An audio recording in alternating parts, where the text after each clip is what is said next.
mengenal diri itu kan terkesan mudah. Ya.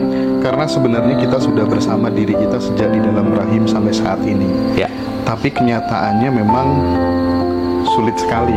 Ya kan, makanya Kang Abu tadi bilang salah satunya lewat penderitaan tadi. Ya. Iya.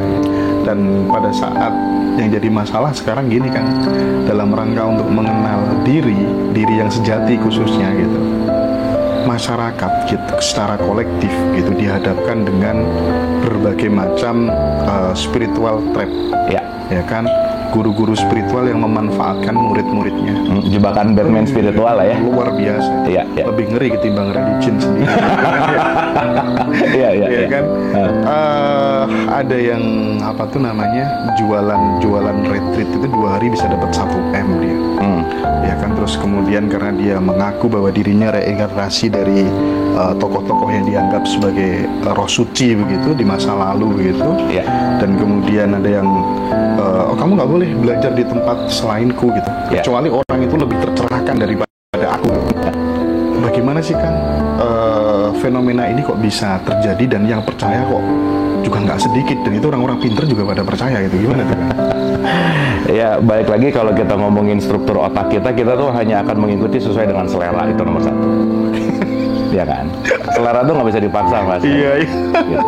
Oh iya, saya lupa mendisklaimer juga, Mas Hendra, selalu buat teman-teman ngaji Roso bahwa saya di sini tidak berusaha untuk meyakinkan sesuatu, dan saya di sini hanya sebagai sharing gitu ya, bukan mau mengajarkan, bukan mau memberikan kuliah, atau bukan mau ngasih wejangan gitu. Jadi yang selalu saya ulang-ulang bahwa jangan percaya-percaya amat juga omongan saya gitu.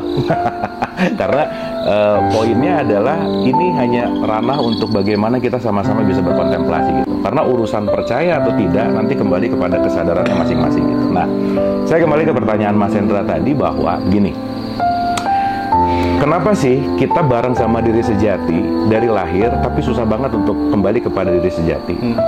Karena dari lahir sampai sekarang itu kita selalu memberikan lapisan-lapisan kepada diri sejati kita.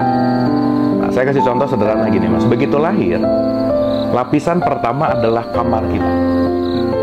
Jadi sekamar-kamar langsung kita udah dilekatkan, diidentifikasikan bahwa ini kamarku, ini sofaku, ini TV-ku. Nah, udah tuh mulai tuh. Udah ada identifikasi tuh. Jadi si diri sejatinya udah mulai ketutup tuh. Nah, bentaran lagi nanti dia masuk sekolah TK. Satu sekolahannya, ini temanku, ini sekolahku, ini dan lain-lain.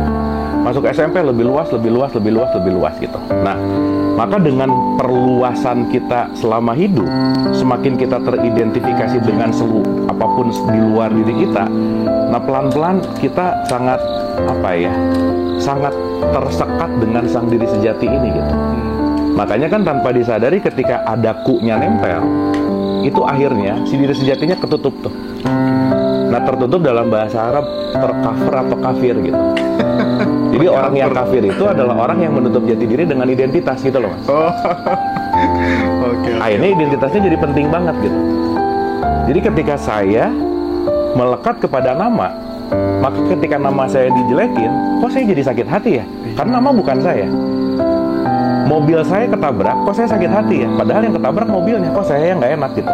Nah, semakin banyak kemelekatan ini, semakin ini tidak disadari gitu. Berarti kuncinya untuk menyadari ini apa? Kemelekatannya dilepasin satu-satu. Nah, semakin kemelekatannya dilepasin satu-satu, semakin diajarin untuk kamu tuh bukan namamu, kamu tuh bukan jabatanmu, kamu tuh bukan status sosialmu gitu.